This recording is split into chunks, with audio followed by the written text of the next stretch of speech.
some ways, I don't really know where to start when you have such a spectacular announcement like this, because today's announcement really is an affirmation of everything that is good about what it is that all of us have been trying to do.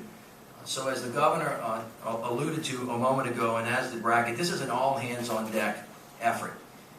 You know, a lot of people have really worked hard since that first conversation that I whispered in Jeff Immel's ear about, you know, don't you think GE wants to be part of the great story of resurrection and redemption in America? Don't you think that you want to be involved in the city of New Orleans helping America find herself again by trying to find a way to put people back to work? And, you know, I think that he was captivated by that idea. I knew that he was a smart business guy, as did everybody up here. And as the governor said, and Stephen said, this has got to work for companies. This is not a gift. And we had to compete for it. And so the first order of business is that everybody up here, across lines, business to government, across political lines, Democrat, Republican, went to work. And the thing that was different about this project is that this time everybody went to the ball on their own and together. And through whatever portal they knew, they went to the ball, and they wanted GE to know about what the great story of what was happening in Louisiana and New Orleans was. And they gave us the great opportunity to make the pitch to them. So it can't be lost on the people of New Orleans or Louisiana. This was an international competition. This was a competition where I think 12 other parties competed, and GE, one of the biggest countries, one of the biggest companies in the country, and one of the most well-respected companies in the world, chose New Orleans.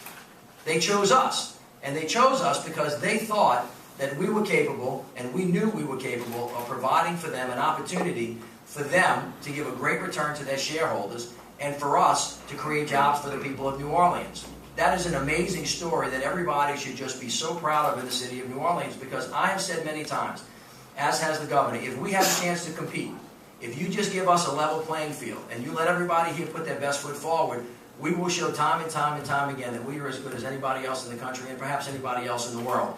And on top of that, just to put a little cherry on top of the king cake. You know what a king cake is?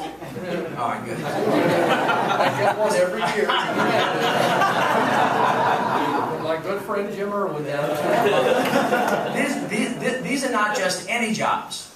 So as the governor talks about education and building, making sure that our schools are creating a pipeline to give our children a great opportunity, again, shouldering on the work that's been done in New Orleans in the last couple of years, where 80% of our kids are in schools where the achievement gap is closing, which is great. These are jobs that are based on a knowledge-based economy. So for many years you've heard people say, we've got a great tourism industry, and that's wonderful. We've moved into the film industry, that's great. We've got the LSU, we've got the University Medical Center moving in the right direction. And many of us have said the future of New Orleans is in knowledge-based jobs, trying to find a way to add value to knowledge. And here comes GE and says, not only are you okay, you're as good, or if not better, than anybody else in the country. And these are 300 jobs that are rooted in a knowledge-based economy. Here, the future of America, right? And your city can do this better than anybody else. So I'm ecstatic about that. The governor ran through a number of different statistics, just to give you, again, some ideas. Folgers, 120 jobs in 2010, Blade Dynamics, TCI. In 2000, Game Loft. We had a Tiger grant for the port. Just in 2011, in New Orleans, all right, we had 55 retail openings for stores. Well, people talked about bringing retail to New Orleans. We're well on the way to that. Forbes magazine has called New Orleans the biggest brain magnet. Forbes has listed us the #1 metro for IT job growth in the USA. #2 best big city for a job. Reuters said this was Silicon Valley on the Bayou. Southern Business and Development said it's 2011 major market of the year. The Wall Street Journal said that New Orleans was the most improved city for business.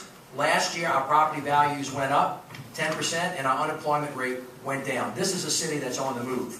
And this is not a story that we're just telling. This is a story that just got a big exclamation point from one of the most well-respected companies in the world. Ladies and gentlemen, a big win. A transformational day for the city of New Orleans that, as the governor said, will put an asterisk on the day that New Orleans started to lead the nation. Thank you all so much.